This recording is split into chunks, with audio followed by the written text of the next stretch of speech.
Our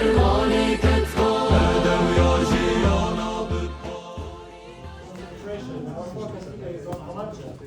But talking about Halabja without Sergeant and without the Anfal campaign is somehow so difficult to understand. And today, I, with Dr. Qaraman, I'm from Indiana University. So if you like to learn Kurdish, I'm there. And Dr. Qaraman is from Houston University, Texas. We are talking about that. As a very brief introduction, I would like to give, then Dr. Qaraman start his presentation. When you think about the events in 1980s, in general, you cannot think about it without mentioning the Iranian Islamic Revolution. They call it revolution. This is something quite different, but that's how it is called. Inqilabi Islami or Iranian Islamic Revolution. And even Dr. Qaraman might go further to the First World War when the Kurds were divided between those newly made nation states. What happened in 1979, due to the corrupt monarchy in Iran, the monarchy collapses and the radical Shiis take power by leading Khomeini, who goes back to Iran at that time. But why it is related to Halabja? This is because Iran, it became Islamic Republic with a majority Shi'i Muslim. While Iraq, on the border with Iran, is also a majority Shi'i republic, but run by the Sunni Muslims. So they found the Iranian, what's so-called revolution, as a threat for Iraq as well. And of course, the Western countries, including the United States, they didn't like what happened in Iran. Of course, they were in favor of the secular monarchy in Iran, despite the fact that it was fully corrupt and poverty peaked the high at that time. That's why it collapsed.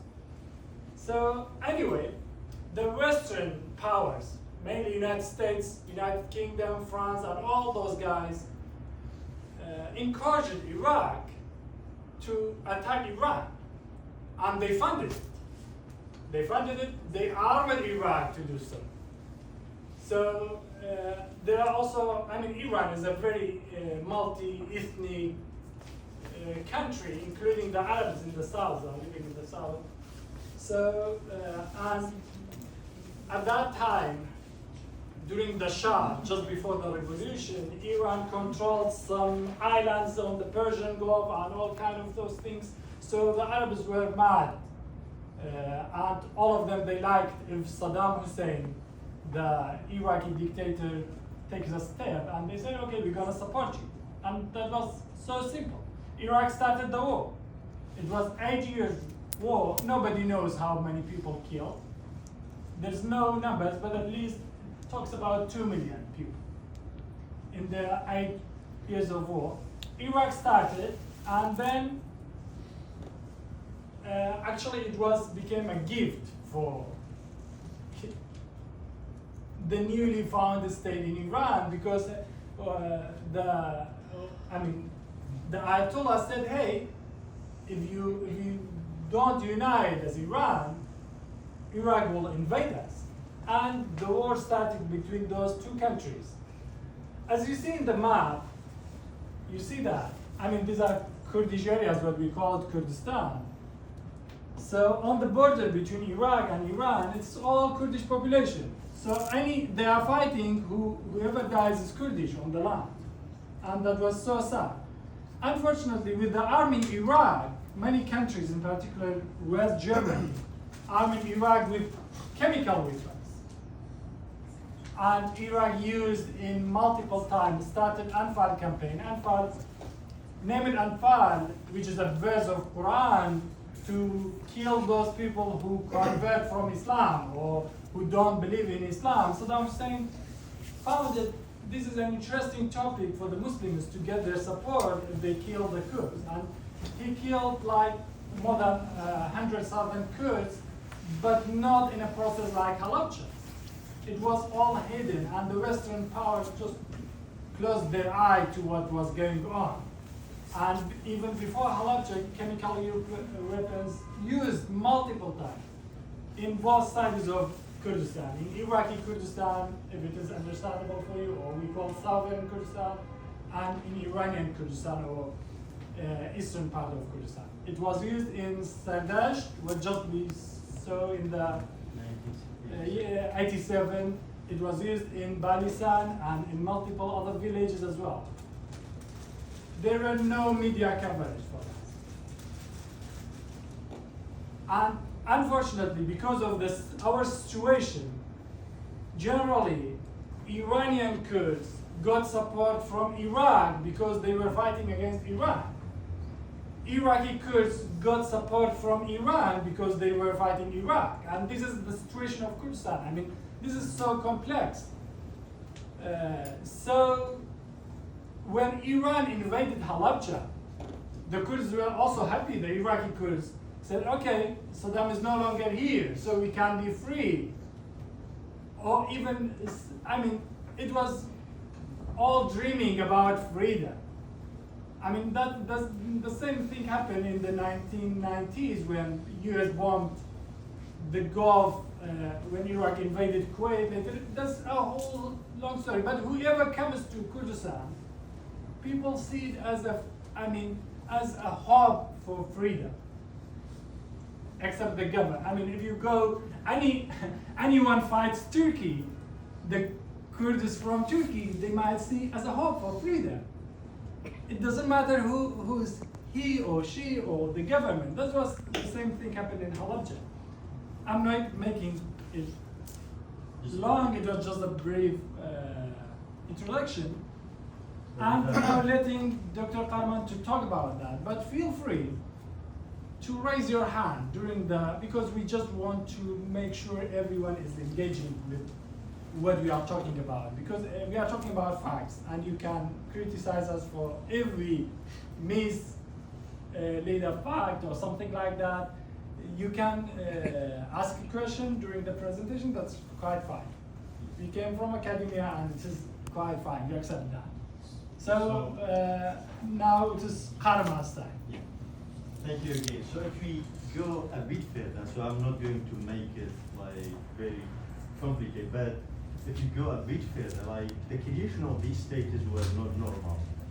So it was British Empire created and draw these borders with France, and we call other side, not call them like Iran, or sometimes we call East, West, and this creation before was very strange, because in the Kusha in the north, in Iraq for example, Sunnis are in the middle and Shias in the south. Shias are majorities, about 60%. Sunnis are like about 20% and Kusha are around 20%. So if you go, so this creation, if you look, so this creation made not normal relationship. The main thing was, since the beginning of creation of Iraq in 1923, the power was in the hand of Iraqi Sunnis, with in the middle a minority. So Saddam was a part of Iraqi Sunnis. And another problem was, since the creation of Iraq was dependent on oil, and the oil fields are all in Kurdistan region, in the north or in the south, in Shia Muslim. So since the creation of Iraq, the Arabization of this area, Kirkuk and these areas started. So we were asking for rights, and we were asking to speak our language. We were also self-rule of this area. So whenever we had a negotiation with Saddam, they were asking us to exclude these areas. Then we are Kirkuk and these areas. That was a part of why it was asked to exclude Kirkuk. And those who are too young to understand Sunni and Shi'i, those are just two branches of Islam. I mean, similar to Protestants and Catholics. Both of them are Muslims, but they think quite differently. So that's why it's just like two religion in one religion. Yeah, it's so complicated. But if you don't understand that, so you might research a little. Yeah, so you can see like Saddam wants, like, since the creation of Iraq, Arabization started, Kurdistan from Iraq, they started in in 30 they started by employing Arabs in the Kurdish region areas, in Kirkuk and Khan and Mandali and these areas, trying to push Kurdish away to further. But that was was slow Arabization process. But when Baas party was a very nationalist party, and in the foundation was Mushlaf Haflak was founded the party. They were trying to capture the whole area that they have a natural resource. So that's why then they started in force, removing Kurds from the areas and pushing Kurdish further. So when Iran-Iraq war happened, we had already several revolutions where fighting going on. So when Irani government, if you see from the movie, supported Kurdish, it was for the agenda, not just supporting Kurdish because they like it Kurdish, because you see that Kurdish, they don't allow Kurdish to study their language in the school still.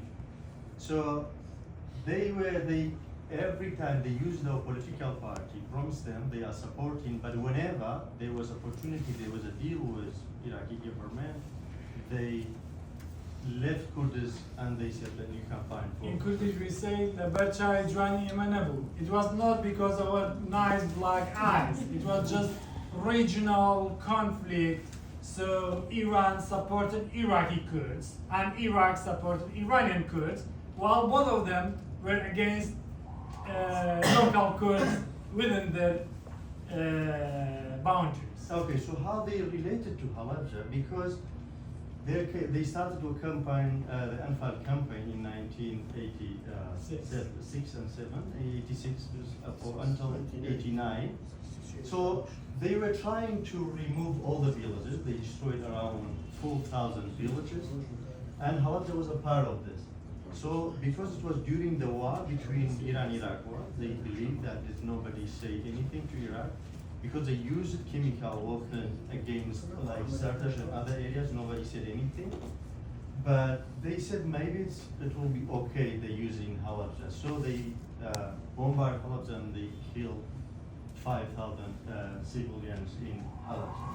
So that was a part of story. If you go down. So then a chemical attack happened in 1988 and killed more than 5,000 Kurdish. So this was a part of this genocide, like Anfal, because in Anfal what they did, they destroyed the villages, then they distinguished man and woman. Most of them they burn alive in the deserts in the south of Iraq. We still looking for these graves. We still sending teams. We haven't found all these graves yet. So out of 182,000, still we found a couple of thousand, and still the teams are searching for it. So it was a brutal campaign. It was complete ethnic cleansing. And the aim was pan-Arabism in Iraq, because Iraq believed in ultra-Arabic nationalism at that time. The regime was doing that. Of course, we are not blaming Iraqi civilians, because it was a dictator. There were no democracy in Iraq, and that's sometimes even nowadays. Someone from a village in south of Iraq say, okay, in 1987 I saw some soldiers working here. Then the government start digging it, and they always find the bones and everything. They try to give back some bones to those families by taking some kind of tests that I have no idea about it. Please. Okay, you mentioned that the civils the civilians had nothing to do with it. I disagree at that point, because Saddam was in Baghdad, at the capital, running the country, but he was not everywhere, in every village, in every city, in every corner. I remember when I was like 10, 12 years old, we go from Baghdad to Kurdistan, to Johor. Because I was born in Baghdad, I speak Arabic fluently without an accent. We had to smuggle baby formulas to our villages at the checkpoints. They speak Arabic to us. And if you have an accent, because Kurds, when they speak Arabic, they speak with an accent, they know. So we talk to them, they don't know we were Kurds. So they let us go.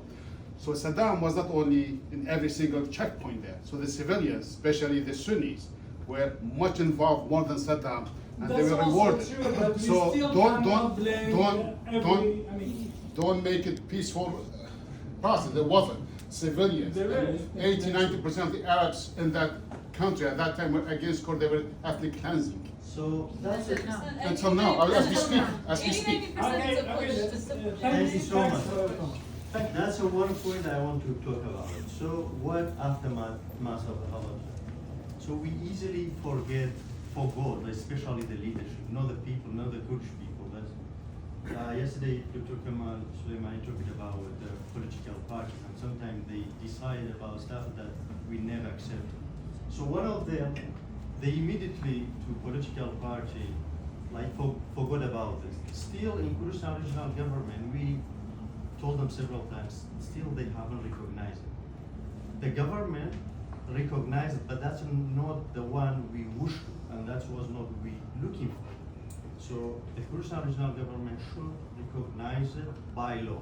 What does mean by law? If you have a law, so nobody say, for example, that was not a massacre, that was a, so it was not as like simple crime. It was a genocide, and we had to take it seriously to not be repeated.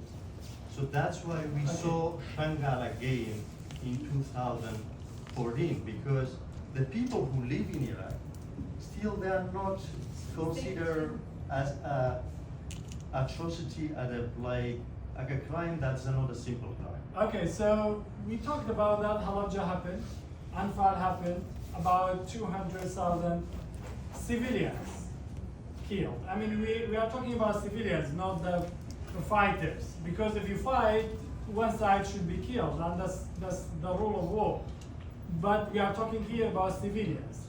So 200,000 Kurdish civilians in Iraq in the 1980s during the Iran-Iraq war killed. And now it is time to talk about, okay, those people are killed on ethnic lands. Thousands of villages, it is estimated 5,000 villages were totally destroyed. So then, because of the Gulf War, Iraq weakened, and the Kurds made a front, an uprising with the support of, this time, the Western allies understood, okay, we armed Iraq, but now we cannot stop Iraq, because Iraq, I mean, the dream was much bigger than Iran. Iraq started invading Kuwait. Invaded Kuwait in 24 hours, the whole country. So what the Western allies did, they asked Iraq to withdraw, and Saddam Hussein refused it. And they destroyed the whole Iraqi army in Kuwait and the Gulf. The Kurds and even the Shia Arabs expect the others to free us, but at that time, the United States President Bush said it won't happen. But in his speech, he said, if you try to remove, we will support you. If you try to remove Saddam Hussein, we no longer support him against Iran. The war is already ended. If the people of Iraq try to remove him from the power, we will support people of Iraq. At that time, the Shia Arabs and the Kurds both revolted. Thankfully, in 1990 and 1991, thankfully, the Western allies this time supported the Kurds for what? This is very interesting topic, and many people don't know about it. They don't know why Kurdistan regional government exists. Some people say, okay, because of the power of me. Some people say, okay, because of my party. Actually, not because of the power of the Kurds, Kurdistan exists. When the Kurds uprised and expelled the Iraqi government, after a few weeks, Iraq returned to the Kurdish cities. This process is called Qaraw. It happened in April 1991. Then what the Kurds did, all the Kurds from all the Kurdish provinces just escaped. Left the city. Yeah, they left Iraq. Half of them went to Iran, half of them went to Turkey. And if you go back to this history, the euro found itself in a problem because 2 million people are escaping and all of them are Muslims. And they are coming to Europe. What can we do? Then the Security Council sat down and said, okay, we must do something because we don't want those black-eyed immigrants in Europe. We don't want to see them in Paris, in London. So we must do something. And they decided about the line, which is called line 36. 36, which is free zone. So they prevented Iraqi planes to fly over Kurdistan and then people No return. fly zone. Yeah, it's called no-fly zone or safe haven. It's not heaven, but it was called safe haven. Yes. Thank you very much. I have one question, but Can you raise your voice? you don't hear me? Yeah. So, actually, when Saddam Hussein attacked Kuwait, it was with American green line, and so Americans. Before attacking Kuwait, they asked the American embassy in Jordan, the ambassadors, to work intervene. But beyond that, of course, for months, especially Yasser Arafat was trying to convince Iraqis to pull out of Kuwait. And at the time, General Halabja said would be a nightmare for us if Saddam pulled out. So, anyways, it's a long story, but I have one question for both of you. Qaraman Hasan, he has this archive, which is mostly based on the state stack, combat state stack. He says the actual number of people who were killed, were subject to genocide, is more than 200,000. So it could be between 500,000 to 1 million. So I was wondering if any of you have any. First, you are aware of this, and Yes. whether it is, if there is anything you can talk about the veracity of. Yeah, thank you so much. It's a very important question. So we look at the Human Rights Watch and Amnesty and even Kurdistan Regional Government. There was like between for example, for Anfal, we're talking about 180,000 we killed. And with the villages with like the Halabja, they believe that it's more than 200,000. But there's not actual number because we have not a documentation for everything. So they still estimate like some people above 200,000 and some people may say less. But like all the borderline, they destroyed most of the villages. They divided Kurdistan for a campaign. So the was to remove all of them, destroy everybody, and only left the one they believe they made royal in a city that they can control. So that was a good idea from Stalin, how you control like population that when you take out from the village, take out the means or source of living, and then you employ them, so it's easy to control. So they still like even after 2003, we got some documentation, but still we couldn't get like enough to say exact number. But most of them they said around 200,000.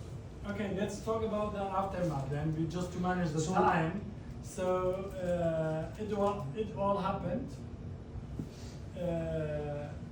you can blame the Kurds themselves as much as you want, because the Kurds themselves could not explain what happened to the world. That's why we don't see what, every country recognized Holocaust, Armenian genocide. Of course, we respect all those people, but Kurdish genocide is not recognized internationally in the way that Holocaust is recognized, in the way that Armenian genocide is recognized. Because any ethnic group, any religious group face genocide, they must be protected. And the Kurds are not protected yet.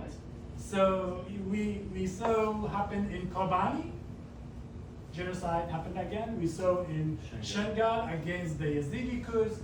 So it happened again and again. Then I'm asking Dr. Qaraman, because his field is low. What happened after the U.S. invasion in 2003? And related to your questions about the movie, welcoming the Pasdaran in southern Kurdistan. So we also welcome the U.S. in Iraq as well. We welcome anyone who comes to the region, because the Kurds are fighting with the states. So anyone comes is very welcome if they fight against the states. So U.S. was very welcomed in 2003 in the Kurdish areas.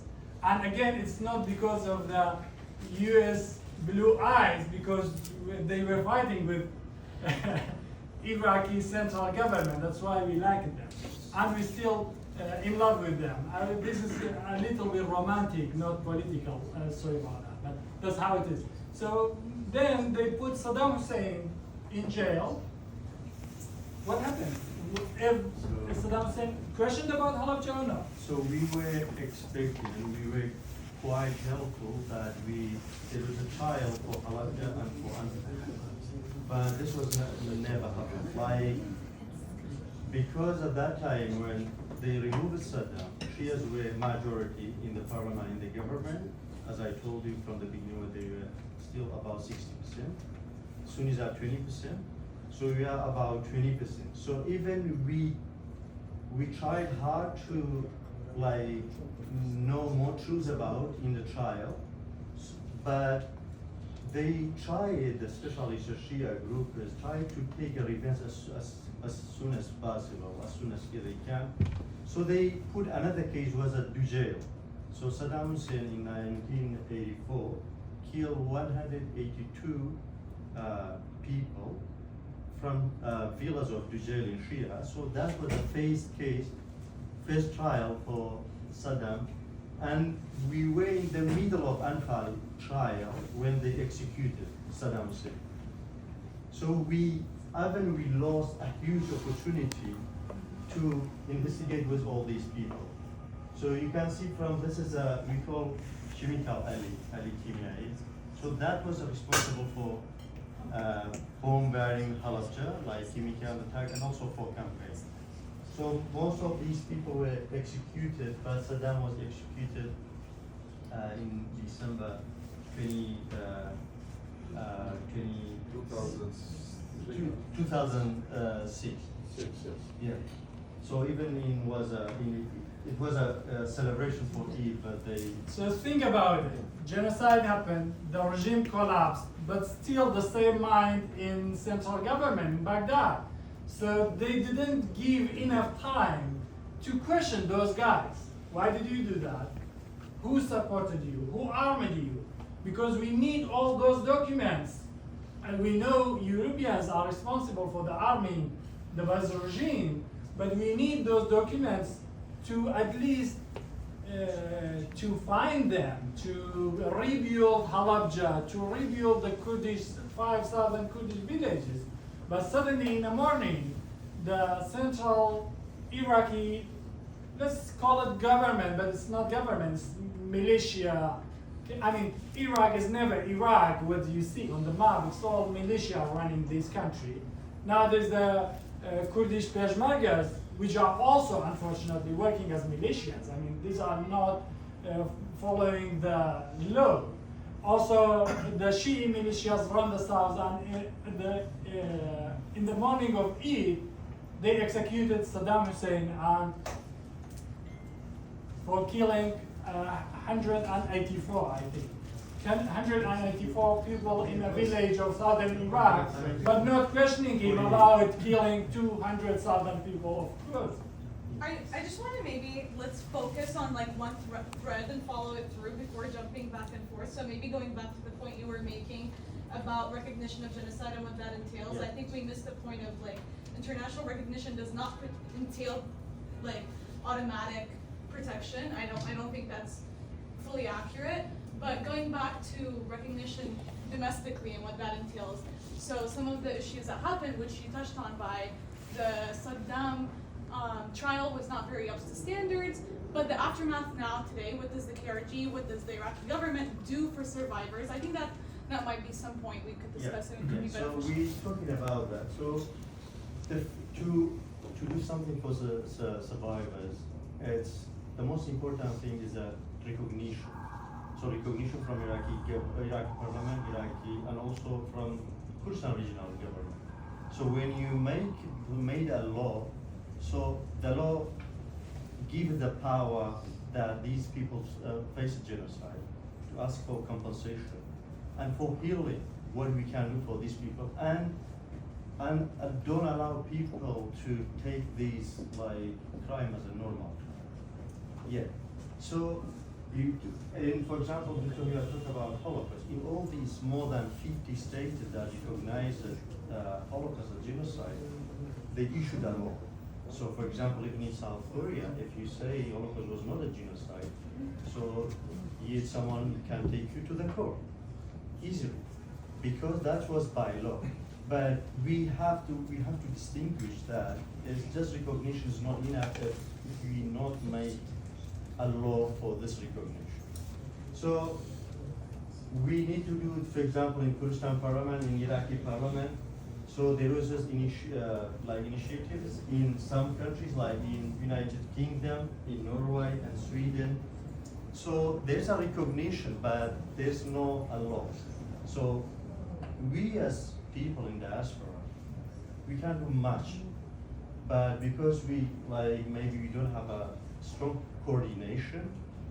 If we know, for example, how the Kurdish activities did in UK, for example, and shared what they did with Norway, so we can ask, for example, our representative here in the US, but maybe not, because there was one initiative in representative of Nebraska did in 2018, but it was not accepted as it was not translated to the law because there was only one member.